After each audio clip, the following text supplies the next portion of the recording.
A very good morning to all of you. स्वागत करता हूं आपका अपना यूट्यूब चैनल मेथड सारण में। चलिए फिर मैं हाजिर हो गया एक नया सेशन लेके। इसके झा सरकार रेलवे सामान्य विज्ञान का वॉल्यूम 2 का प्रैक्टिस सेट 31 और 32 यानी दो प्रैक्टिस सेट हम एक ही वीडियो में करने वाले हैं, 31 और 32। तो चलिए, अगर आप हमारे चैनल पर नए हैं तो चैनल को सब्सक्राइब कर लीजिए, साथ ही साथ बेल आइकन को दबा लीजिए ताकि हम कोई भी वीडियो अपलोड करें उसका नोटिफिकेशन आप तक मिलता रहे। अगर आप हमारे टेलीग्राम चैनल से नहीं जुड़े हैं तो लिंक आपको डिस्क्रिप्शन में मिल जाएगा, आप टेलीग्राम चैनल से जुड़ जाइएगा। वहाँ मैं पीडीएफ प्रोवाइड करता हूँ। और वीडियो अगर आपको अच्छा लगे तो लाइक ज़रूर कीजिएगा। चलिए बिना टाइम वेस्ट किए क्लास को शुरू करते हैं और आज का पहला क्वेश्चन देखते हैं। पहला क्वेश्चन है कि कौन सा बल हमारे सौर मंडल की संरचना को बनाए रखता है। तो कौन सा बल है जो हमारे सौर मंडल की संरचना को बनाए रखता है? प्रत्यास्थ, यांत्रिक बल, विद्युत स्थैतिक, गुरुत्वाकर्षण बल। तो जैसे कि आप सभी जानते हैं कि गुरुत्वाकर्षण बल जो होता है ये हमारे सौर मंडल की संरचना को बनाए रहता है। तो गुरुत्वाकर्षण क्या हो जाएगा? आपका सही आंसर हो जाएगा। दूसरा क्वेश्चन देखते हैं कि इनमें से कौन रासायनिक ऊर्जा को विद्युत ऊर्जा में बदलता है? Motor, dynamo, battery, generator. तो देखिए क्या कह रहा है, रासायनिक ऊर्जा को, यानी कि अगर रासायनिक ऊर्जा को विद्युत ऊर्जा में कौन बदलता है तो बैटरी बदलता है। बैटरी से आप लाइट जला सकते हैं, बहुत सारा काम करते हैं। तो ये रासायनिक ऊर्जा है। और रासायनिक ऊर्जा को किस में कन्वर्ट कर देता है? तो विद्युत ऊर्जा में। तो ऑप्शन सी क्या हो जाएगा? आपका सही आंसर हो जाएगा। मोटर के द्वारा क्या होता है? तो मोटर के द्वारा विद्युत ऊर्जा को यांत्रिक ऊर्जा में बदला जाता है। वहीं डायनोमो क्या करता है? तो डायनोमो के द्वारा यांत्रिक ऊर्जा को विद्युत ऊर्जा में परिवर्तित किया जाता है। ये सब भी पॉइंट जान लीजिए। चलिए, वीडियो अच्छा लगा तो आप लोग लाइक कीजिएगा, थोड़ा सा आप लाइक कीजिएगा तो मुझे मोटिवेशन मिलेगा और मैं ऐसे ही बैक टू बैक आप सभी के लिए क्लास लेके हाजिर होता रहूँगा। चलिए अगला क्वेश्चन है कि 1 किलोग्राम गुना 1 मीटर प्रति सेकेंड डैश कहा जाता है। अब देखिए, बल बराबर क्या होता है, यानी कि फोर्स बराबर होता है एम इंटू ए, यानी कि द्रव्यमान गुना त्वरण। किलो क्या है? द्रव्यमान है। 1 मीटर प्रति सेकंड क्या है? त्वरण है। तो इन दोनों का गुणनफल क्या हो जाएगा? न्यूटन हो जाएगा। 1 न्यूटन आपका सही आंसर हो जाएगा। ठीक है, चलिए अगला क्वेश्चन देखते हैं कि हीरा का निरपेक्ष अपवर्तनांक कितना है। वेरी वेरी इंपॉर्टेंट क्वेश्चन है। इस तरह का प्रश्न आपको पूछा जाता है। तो याद रखिए, हीरा का निरपेक्ष अपवर्तनांक जो होता है 2.42 होता है। 2.42 होता है। तो ऑप्शन बी क्या हो जाएगा? आपका सही आंसर हो जाएगा। कार्बन के मुख्यतः दो अपरूप होते हैं। कार्बन के दो अपरूप होते हैं, एक हीरा होता है, दूसरा ग्रेफाइट होता है। हीरा ताप एवं विद्युत का क्या होता है? कुचालक होता है। और यह सबसे कठोर कठोर पदार्थ होता है। हीरा जो है सबसे कठोर पदार्थ होता है।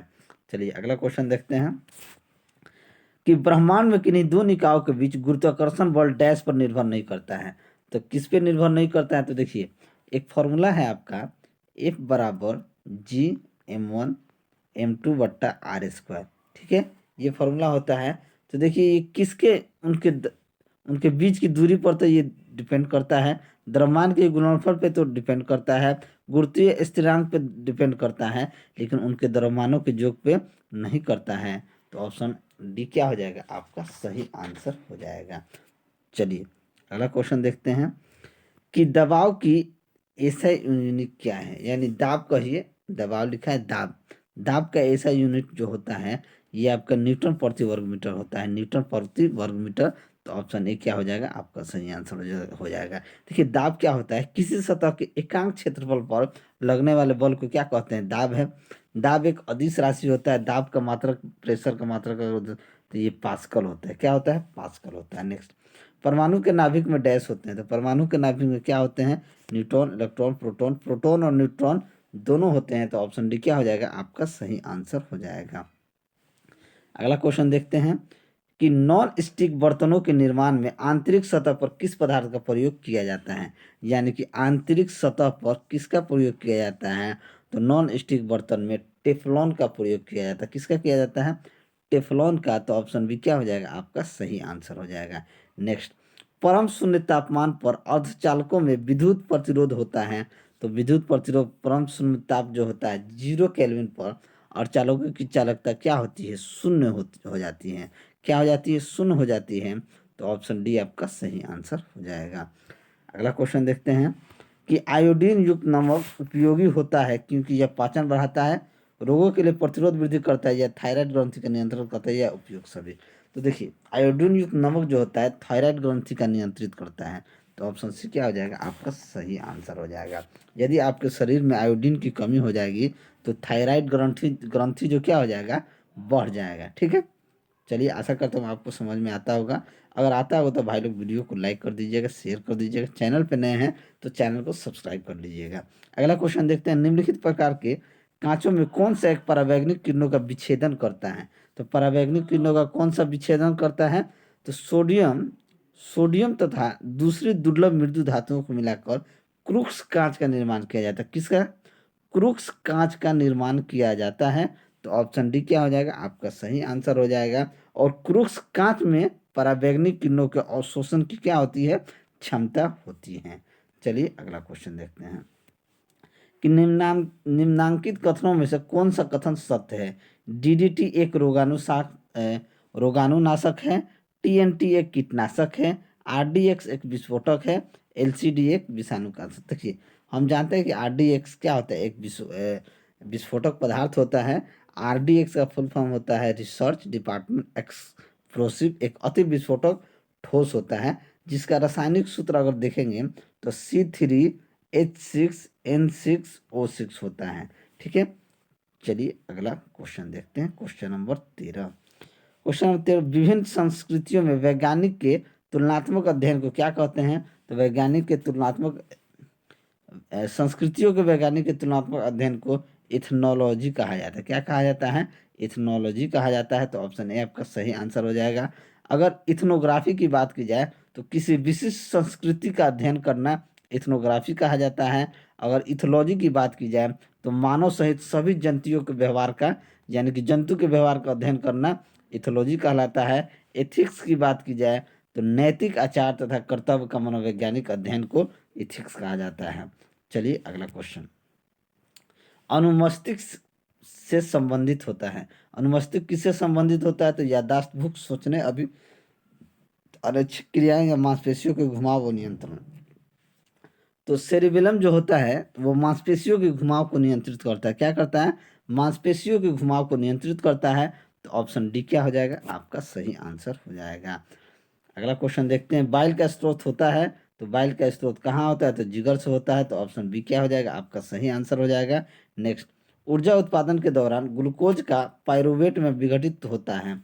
ग्लूकोज का पायरुवेट किसके द्वारा होता है, तो ये कोशिका द्रव के द्वारा होता है। तो ऑप्शन सी क्या हो जाएगा आपका सही आंसर हो जाएगा। कोशिका द्रव में शोषण की क्रिया ऑक्सीजन के अनुपस्थिति में होता है। इस प्रकार के शोषण को अनॉक्सिक शोषण कहते हैं। ठीक है, और कोशिका द्रव में ग्लूकोज के टूटने की क्रिया को ग्लाइकोसिस कहा जाता है। चलिए अगला क्वेश्चन देखते हैं कि प्रोस्टेट ग्रंथि किसके नीचे मौजूद होता है। तो प्रोस्टेट ग्रंथि जो होता है यह मूत्राशय के नीचे मौजूद होता है। तो ऑप्शन ए क्या हो जाएगा आपका सही आंसर हो जाएगा। ये ग्रंथि जो होता है केवल पुरुषों में पाया जाता है, यानी प्रोस्टेट ग्रंथि जो होता है ये केवल पुरुषों में पाया जाता है। चलिए अगला क्वेश्चन देखते हैं, किस प्रकार के ऊतक में एक समान कार्य करने वाली विभिन्न प्रकार की कोशिकाएं होती हैं। तो एपिडर्मल ऊतक, जटिल ऊतक, या मेरिस्टेमेटिक ऊतक, या तंत्रिकीय ऊतक। तो मेरिस्टेमेटिक जो ऊतक होता है इसी में सभी प्रकार की कोशिकाएं काम करने वाली होती हैं। तो ऑप्शन सी क्या हो जाएगा आपका सही आंसर हो जाएगा। इस ऊतक में शामिल कोशिकाएं विभाजन करती हैं जिसके फलस्वरूप पौधा का शरीर का आकार क्या होता है, बढ़ता है। चलिए अगला क्वेश्चन देखते हैं कि आधुनिक, थोड़ा सा नीचे करना होगा, आधुनिक मनुष्य के हाल का पूर्वज है। तो आधुनिक मनुष्य का हाल का पूर्वज क्या है, क्रो मैग्नान जो मनुष्य है आधुनिक के हाल का पूर्वज का मैग्नान मनुष्य है। जावा मानव सीधा होकर चलता है। ठीक है, नेक्स्ट, यौन प्रजनन में अभिभावक का योगदान डैश होता है। तो यौन प्रजनन में अभिभावक का जो योगदान होता है उसके वंशाणु यानी जीन के आधा भाग होता है, यानी जीन के आधा भाग होता है। तो ऑप्शन बी यहाँ पे आपका सही आंसर हो जाएगा। अगला क्वेश्चन देखते हैं कि आधुनिक आधुनिक पीरियडिक टेबल में सिलिकॉन Z14 को डैश और डैश के बीच रखा गया है। तो सिलिकॉन का परमाणु क्रमांक क्या होता है, 14 होता है। तो परमाणु क्रमांक 13 एल्युमिनियम का है, अब 15 क्या है आपका फास्फोरस। परमाणु क्या है 13 एल्युमिनियम का हो जाएगा। तो एल्युमिनियम और ये आपका फास्फोरस का हो जाएगा। तो एल्युमिनियम फास्फोरस यानी कि ऑप्शन बी क्या हो जाएगा आपका सही आंसर हो जाएगा। तो चलिए अगला क्वेश्चन देखते हैं।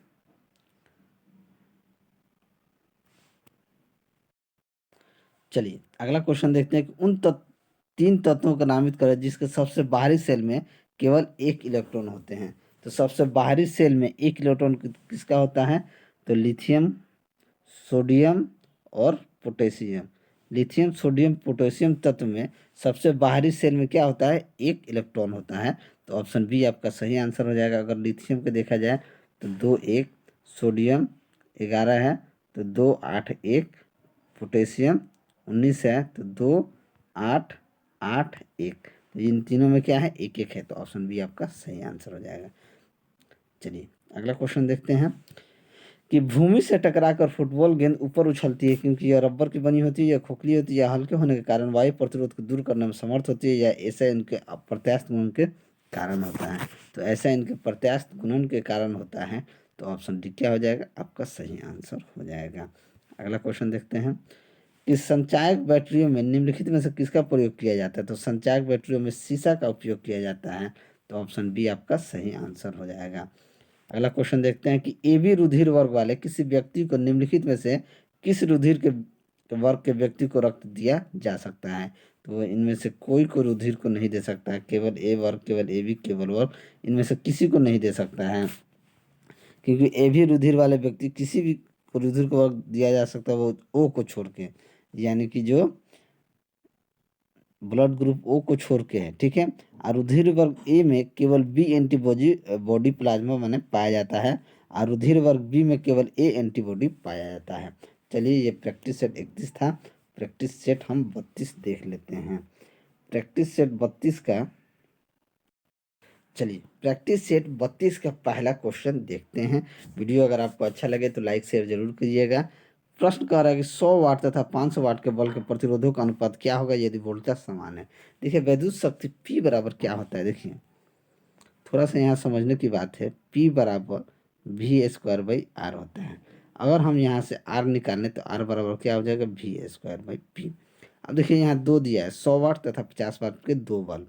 अगर हम देखें, अगर हम R1/R2 देख लें, R1 बराबर R1/R2 बराबर देखेंगे V² बाई P1, V²/P1/V² कर दें तो ये V² कट जाएगा, ये अनुपात आपका आ जाएगा P2/P1। जब P2/P1 आ गया तो P2 कितना है? तो 500 वोल्ट है, तो 500 और P1 कितना है? 100 वोल्ट है। 100, 2 0 से 2 कीजिए, इन दोनों का अनुपात क्या आ जाएगा? 5:1। तो ऑप्शन बी आपका क्या हो जाएगा? सही आंसर हो जाएगा। चलिए अगला क्वेश्चन देखते हैं कि पानी से भरे गिलास में बर्फ का एक टुकड़ा तैर रहा है। टुकड़े के पूरा पिघल जाने पर गिलास में पानी का तल क्या हो जाएगा? कोई असर नहीं पड़ेगा। अगर पानी में, गिलास में पानी है उसमें बर्फ डाल देंगे, बर्फ गल जाएगा तो पानी ना बढ़ेगा आयतन ना घटेगा, ये बिल्कुल अपरिवर्तित रहेगा। तो ऑप्शन सी क्या हो जाएगा आपका सही आंसर हो जाएगा। बर्फ का घनत्व जो होता है पानी के घनत्व से क्या होता है? कम होता है, ठीक है।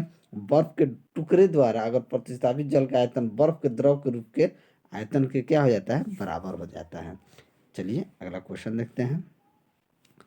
अगला क्वेश्चन है कि किसी कागज की शीट पर स्याही के निशान के ऊपर आयताकार 12 सेंटीमीटर मोटे कांच के एक टुकड़े को रखा जाता है।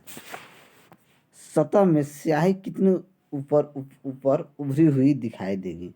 तो स्याही कितनी उभरी हुई, स्याही का आभासी दृश्य देखा जाए तो कैपिटल T बराबर स्मॉल t 1-1/म्यू से निकालेंगे। स्मॉल थिकनेस कितना दिया है?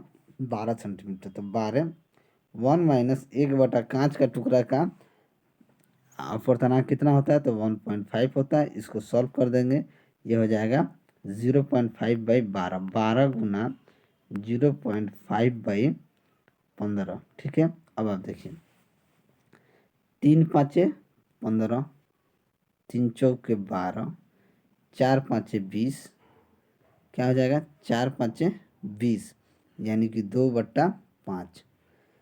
तो ये आपका, सॉरी सॉरी, ये 1.5 है, माई मिस्टेक, ये 1.5 है, ये 1.5 है, ये 1.5 है तो 0.5, 1.5 को 3 बार में काट देगा, 3 × 4 = 12, 4 सेंटीमीटर, यानी 4 सेंटीमीटर क्या आ जाएगा, तो ऑप्शन डी क्या हो जाएगा, आपका सही आंसर हो जाएगा। चलिए अगला क्वेश्चन देखते हैं। पारा कांच को नहीं भिगोता, यह कारण क्या होता है? तो पारा कांच को नहीं भिगोता, इसका संसंजन क्या होता है? क्योंकि इसका पृष्ठ तनाव, इसका संसंजन के कारण ये पारा जो है नहीं भिगोता है, तो ऑप्शन बी आपका सही आंसर हो जाएगा। देखिए भिन्न भिन्न तरह के अणुओं के बीच लगने वाले बल को आसंजक बल कहते हैं, ठीक है। सोडा वाटर बनाने के लिए कौन सी गैस प्रयोग किया जाता है? तो सोडा बनाने के लिए CO2 गैस का प्रयोग किया जाता है, तो ऑप्शन सी क्या हो जाएगा, आपका सही आंसर हो जाएगा। CO2 आग बुझाने में भी सहायक होता है, आग बुझाने के लिए भी फायर एक्सटिंग्विशर में CO2 का यूज किया जाता है। नेक्स्ट, एक जल नमूना को भारी जल हेवी वाटर कहा जाता है क्योंकि वह अम्लों के प्रति प्रतिक्रियाशील है, पेयजल से भारी है, साबुन के साथ लगकर फेन नहीं होता है, या इनमें से कोई नहीं। तो ये क्या होता है, पेयजल से भारी होता है, तो ऑप्शन बी आपका सही आंसर हो जाएगा। भारी जल को D2O से लिखते हैं, ठीक है। चलिए अगला क्वेश्चन देखते हैं। अगला क्वेश्चन है कि स्टील या आयरन वस्तु के ऊपर जिंक की पतली परत को क्या कहते हैं? जिंक की पतली परत को गैल्वेनाइजेशन कहा जाए, गैल्वेनाइजेशन होता है, तो ऑप्शन सी क्या हो जाएगा, आपका सही आंसर हो जाएगा। नेक्स्ट, जल की संसुंदी में कौन सा रसायन प्रयुक्त होता है? तो जल की संसुंदी में जो होता है पोटेशियम परमैंगनेट का उपयोग किया जाता है, तो ऑप्शन बी क्या हो जाएगा, आपका सही आंसर हो जाएगा। यह क्या होता है, कीटाणुनाशक होता है, ठीक है। चलिए नेक्स्ट, जल की अस्थायी कठोरता का क्या क्या कारण है? जल की अस्थायी कठोरता का कारण होता है कैल्शियम बाइकार्बोनेट, कैल्शियम बाइकार्बोनेट, तो ऑप्शन बी आपका सही आंसर हो जाएगा। जब किसी जल का कठोरता उबालने से दूर हो जाती है तो वह कठोरता अस्थायी प्रकृति की हो जाती है, ठीक है। नेक्स्ट, कोशिका गतिविधियां नियंत्रित की जाती है, तो कोशिका गतिविधियां जो नियंत्रित की जाती है न्यूक्लियस यानी केंद्रक के द्वारा, तो ऑप्शन डी आपका सही आंसर हो जाएगा, ठीक है। अगला क्वेश्चन देखते हैं। पौधों में पांडुकीकरण होता है जब जब उन्हें अंधेरे में उगाते हैं तब क्या किया जाता है, पांडुकीकरण किया जाता है, तो ऑप्शन बी आपका सही आंसर हो जाएगा। चलिए अगला क्वेश्चन देखते हैं। आलू किस कुल का है, यानी किस जाति का है, किस कुल का है? तो ये सोलेनेसी जाति का क्या है, आलू जो है सोलेनेसी कुल का है, तो ऑप्शन सी क्या हो जाएगा, आपका सही आंसर हो जाएगा। इस कुल के अन्य पौधे भी हैं जैसे मिर्च, बैगन, मकई, धतूरा, टमाटर इत्यादि क्या होते हैं, ये सोलेनेसी कुल के होते हैं। अगला क्वेश्चन है, जब किसी पुष्प का पराग उसी पौधे के परागन प्रकार के वर्तिक्राग यानी स्टिमा में आंतरित कर दिया जाता है, तो उसे क्या कहा जाता है? तो उसे ऑटोगेमी कहा जाता है, ऑटोगेमी, तो ऑप्शन ए क्या हो जाएगा, आपका सही आंसर हो जाएगा, ठीक है। चलिए, पादप कोशिका में कोशिका भित्ति पाई जाती है। अगला क्वेश्चन देखते हैं। कोशिका के अंदर सूचना का प्रवाह किसके द्वारा होता है? तो कोशिका के अंदर जो सूचना का प्रवाह होता है ये RNA के द्वारा होता है, तो ऑप्शन ए आपका क्या हो जाएगा, सही आंसर हो जाएगा। RNA का full form ribo nucleus acid होता है, और RNA का मुख्य कार्य प्रोटीन संश्लेषण में सहायता करना होता है। नेक्स्ट देखते हैं, सबसे पहला मिनी कंप्यूटर कौन सा है? तो सबसे पहला मिनी कंप्यूटर जो है PDP-8 है, तो ऑप्शन ए क्या हो जाएगा, आपका सही आंसर हो जाएगा। मिनी कंप्यूटर का आकार माइक्रो कंप्यूटर की तुलना में क्या होता है, अधिक होता है, और मिनी कंप्यूटर की गति 10 से 30 MIPS होती है। अगला क्वेश्चन देखते हैं कि एक डिवाइस जो न केवल उग्र संरक्षण प्रदान करती है बल्कि बिजली आउटेज के दौरान कंप्यूटर को बैटरी बैकअप पावर के साथ तैयार करती है, उसे क्या कहा जाता है? तो उसे हम UPS कहते हैं। क्या कहते हैं, UPS कहते हैं, तो ऑप्शन सी क्या हो जाएगा, आपका सही आंसर हो जाएगा। UPS का पूरा नाम होता है अनइंटरप्रेटेबल पावर सप्लाई होता है। क्या होता है, अनइंटरप्रेटेबल पावर सप्लाई होता है। CPU का अगर CPU देखा जाए तो सेंट्रल प्रोसेसिंग यूनिट होता है, ठीक है। चलिए, DMA का पूर्ण रूप होता है, DMA का पूर्ण रूप होता है direct memory access, DMA direct memory access, तो ऑप्शन बी क्या हो जाएगा, आपका सही आंसर हो जाएगा। यह एक ऐसी विधि होता है जिसके द्वारा डेटा को कंप्यूटर की मेमोरी से इनपुट आउटपुट डिवाइस का प्रयोग करके सीधा क्या किया जाता है, ट्रांसफर किया जाता है। अगला क्वेश्चन देखते हैं, निम्नलिखित में से कौन सा एक रासायनिक परिवर्तन है? रासायनिक परिवर्तन, मक्खन का इकट्ठा होना, CO2 से सूखे बर बनाना, एक प्लेटिनम तार का गर्म होना, लोहे का। तो मक्खन का इकट्ठा होना क्या है? रासायनिक परिवर्तन है, तो ऑप्शन ए आपका सही आंसर हो जाएगा। चलिए अगला क्वेश्चन देखते हैं कि आरंभ में एक गोला फटकर समान द्रव्यमान के दो टुकड़ों में विभाजित हो जाता है, तब दोनों टुकड़े क्या होंगे? तो दोनों टुकड़े क्या हो जाएंगे? समान वेग से विपरीत दिशा में चलने लगेंगे। अगर एक गोला है, ये फट के दो बराबर में घुस गया, तो ये क्या हो जाएगा? आप जिसका इनका हो जाएगा समान वेग से विपरीत दिशा में चलने लगेंगे, टूट के एक इधर जाएगा एक इधर जाएगा, तो दोनों चलने लगेंगे। ठीक है, चलिए अगला क्वेश्चन देखते हैं कि एक परमाणु में न्यूट्रॉनों की संख्या किसके बराबर होती है? तो एक परमाणु में न्यूट्रॉनों की संख्या क्या होती है? द्रव्यमान संख्या परमाणु संख्या क्या होती है? बराबर होती है। तो ऑप्शन बी क्या हो जाएगा? आपका सही आंसर हो जाएगा। अगला क्वेश्चन देखते हैं, गैलन सामान्यतः किस रूप में इस्तेमाल किया जाता है? तो गैलन जो होता है ये सामान्यतः आयतन के माप के रूप में प्रयोग किया जाता है। तो आयतन के माप के रूप में यूज किया जाता है। एक गैलन बराबर होता है 3.785 लीटर और 1 लीटर बराबर 0.2642 गैलन होता है। एक बैरल होता है जिसे एक बैरल बराबर 159 लीटर होता है। चलिए अगला क्वेश्चन देखते हैं कि निम्नलिखित में से कौन सा प्रोग्रामिंग भाषाओं के समूह का सदस्य नहीं है? भाषाओं के समूह का सदस्य कौन सा नहीं है? तो असेंबली लैंग्वेज, POP3, C+ जावा। तो ये POP3 जो है ये प्रोग्रामिंग भाषा का लैंग्वेज नहीं है, तो ऑप्शन बी क्या हो जाएगा?